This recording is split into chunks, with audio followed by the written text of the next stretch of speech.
It's complicated, so be damn sure you understand how things really work before you decide that you do and go and judge somebody, especially if you're judging them harshly.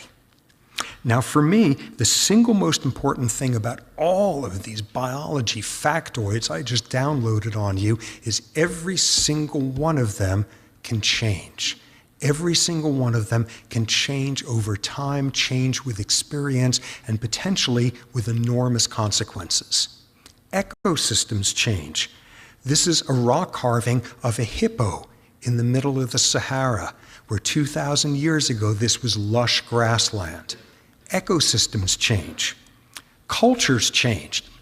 In the 18th century, the scariest people in all of Europe were the Swedes. They spent the entire century rampaging through Europe, and then something changed. And these days, this is what the Swedish military spends its time doing. They haven't had a war in more than a century. Cultures change. Most importantly, people change.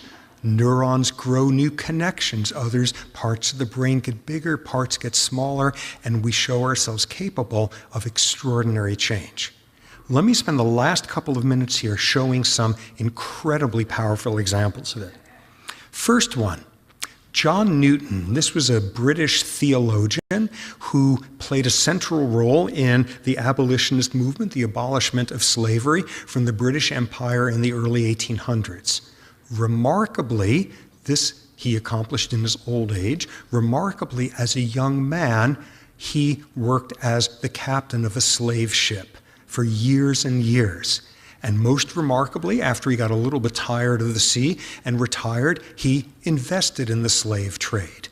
And 34 years after he retired from investing in slavery, he wrote his first pamphlet opposing slavery and became the moral titan of abolition in the British Empire. Something changed. Something changed in this theologian, which he celebrated in a hymn that he wrote that he is most famous for, the hymn Amazing Grace. Next example.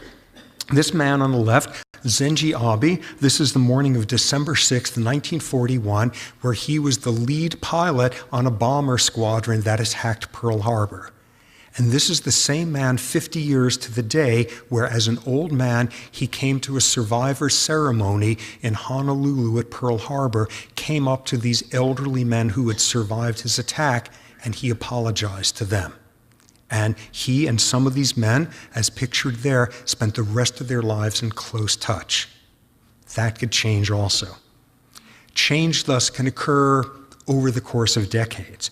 Sometimes change can occur over the course of hours or days. One of the most moving events in World War I was the famed Christmas truce of 1914.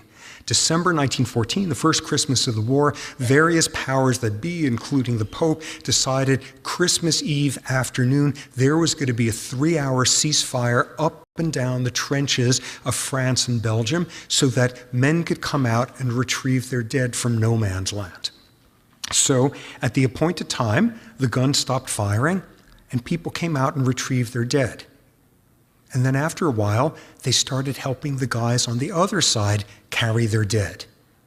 And then they started helping each other dig graves in the frozen ground. And then they prayed together at the ceremonies, at the burial ceremonies.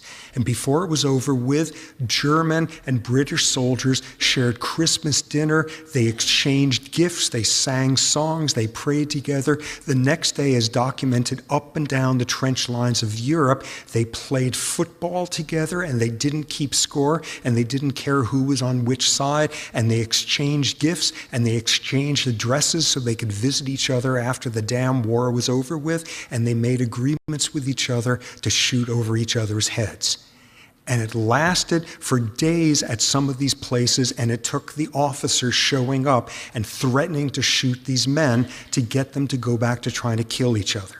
In other words, a whole lifetime of propaganda, a whole lifetime of nationalism, whatever military training of us and them, and all it took was a couple of hours to completely redefine who was an us and who was a them, us being us, all of us, stuck in this hell of trench warfare, and them being any bloated officer in the back line who would have us killed for their advantage.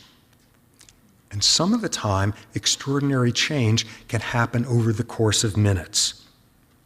Probably the single most traumatic event in terms of turning America against the Vietnam War was the My Lai massacre. 1968, an American brigade went into a village filled with unarmed civilians, predominantly elderly people, women and children, and before it was over with, had killed 350 to 500 civilians, mutilating bodies, gang rapes before killing people, killing the livestock, burning the fields. This was appalling because it happened, because the US government hid it for a year, because when it finally had to confront it, it handed out a slap on the wrist only to the commanding officer, and because it almost certainly wasn't the only time this occurred. This man on the right, a man named Hugh Thompson, this is the man who stopped the My Lai massacre. He was flying a helicopter gunship. He had heard word that they were shooting in this My Lai village. He flew over there, assumed he would see American troops defending the village against Viet Cong, landed, got out, and saw American soldiers shooting old women in the head, pulling babies out from underneath the bodies of their mothers to decapitate them, looked at this, realized what was happening, and what he did was, in an instant, all of his training evaporated as to who was an us and who was a them.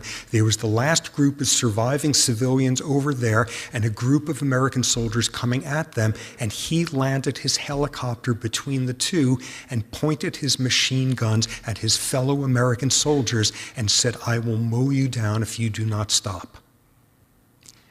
And what's most remarkable about each one of these men and each one of these transformations is they've got the same neurotransmitters we do, and the same sort of neural wiring, and the same endocrine glands, and the same gene regulation. There's nothing different about them from us. They put their pants on one leg at a time. And what we're left with here at the end is bringing out that inevitable George Santayana cliche, those who don't study history are destined to repeat it. What we have here is an inversion of this. Those who don't study the history of extraordinary human change and who don't study the science of what circumstances make those more likely to occur are destined not to be able to repeat moments of incandescent change of that sort.